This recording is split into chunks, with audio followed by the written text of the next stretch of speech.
Hello students, my name is sehdevsharma. I am from Success Mantra Educate, Jalandhar, Punjab, India, and today I am going to shoot one wonderful video for you which will be helping you to get very good marks in IELTS writing. Okay, today's topic will be very interesting, IELTS writing, right?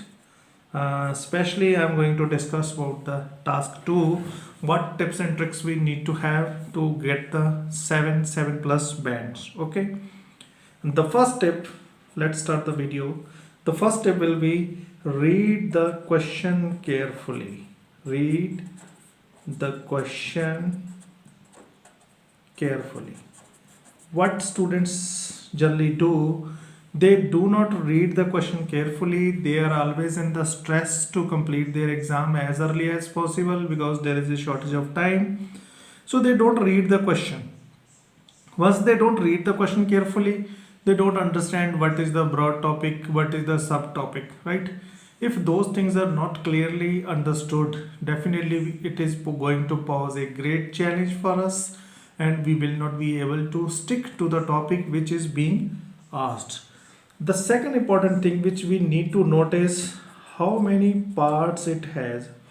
How many parts it has. Now we got a one question, right? It may have one part, it may have two part, right? There is never three parts. I hardly saw any assignment which is having more than two parts, right? Either it is a one part or it is a two parts. So we need to take care of it. In my institution, I always stress the students that please read the last sentence of your task 2 question, last sentence of your task 2 question repeatedly. That's why I repeated this sentence also. Why? Because that is what the examiner is expecting from us, right? So we need to take care of those things and we will be writing accordingly, right? Next, if they ask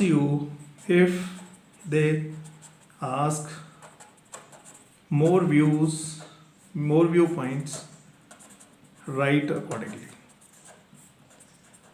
If they are asking for 2 points, they may ask about 1 point. So how many points they are asking, we have to work according to that. It is not our perception or not it is our idea that we are going to stick with it. No. What examiner is interesting to know, what examiner is asking, that only we need to present to it, right?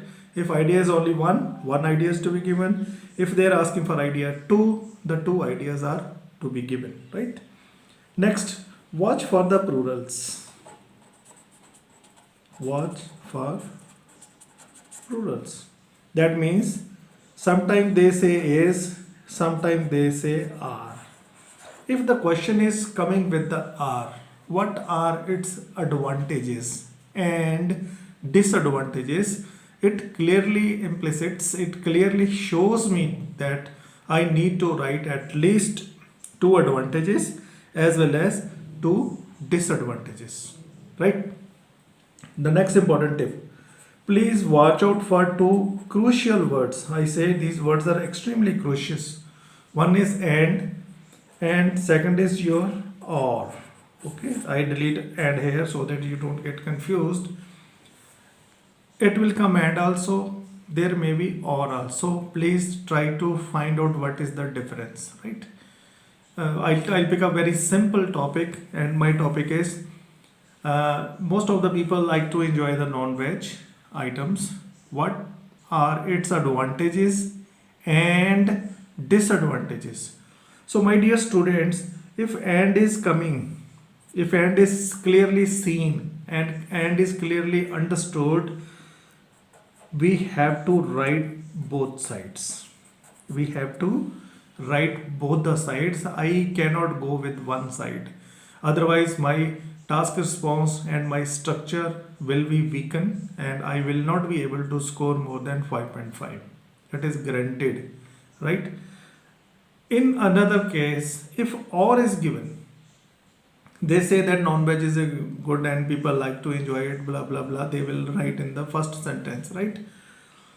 If they ask me what are its advantages or disadvantages, So once this they have used the word or, that means they have restricted me.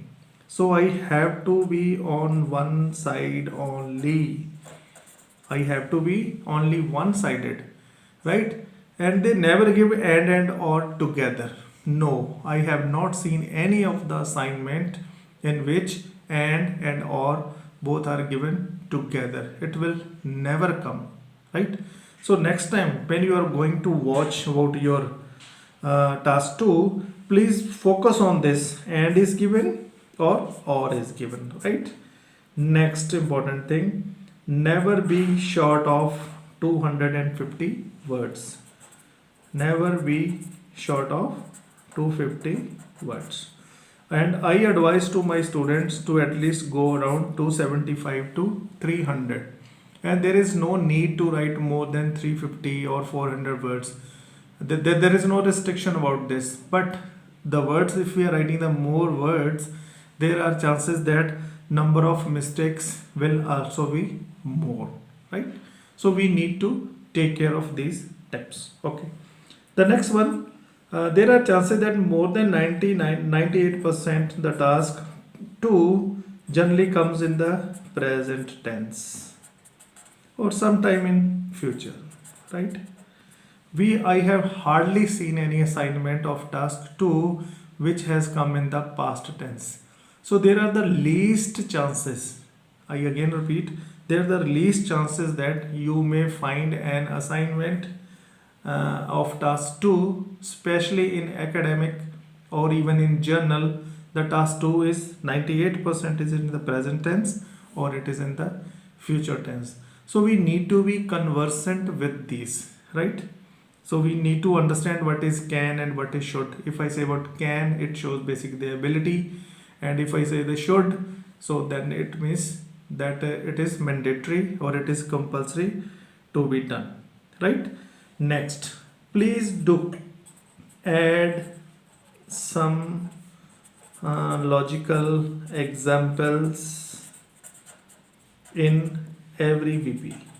Every BP I mean to say BP1 as well as BP2.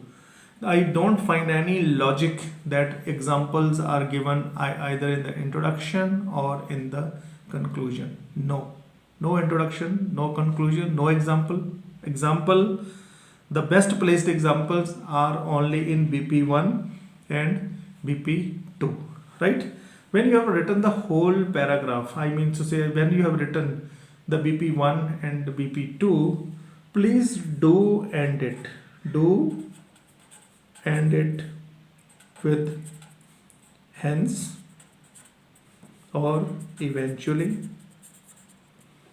or consequently. See, ending of the point is very mandatory in IELTS, right? Whatever the ideas we have presented in the BP1, it must be closed. It must be binded up before I am jumping to the another one, right? And last but not the least, please use relevant and correct connectors. What students do, they generally mug up some of the connectors, right, on the darker side. My dear students, suppose I am writing a question that what are its advantages? More and more people like to read the newspaper online. What are its advantages? Okay, one advantage I will give in BP1, one advantage I will give in BP2, right? Can I start my BP2 on the darker side? How it will come on the darker side? Once I am writing on the both the sides, that is quite positive. So my dear students, if these 10 top tips you are keeping in your mind, so definitely we are going to get very wonderful marks. It will completely change our future if we score wonderful marks in our IELTS exam. I'm going to start this series, right? Today was maybe the first video for this IELTS writing.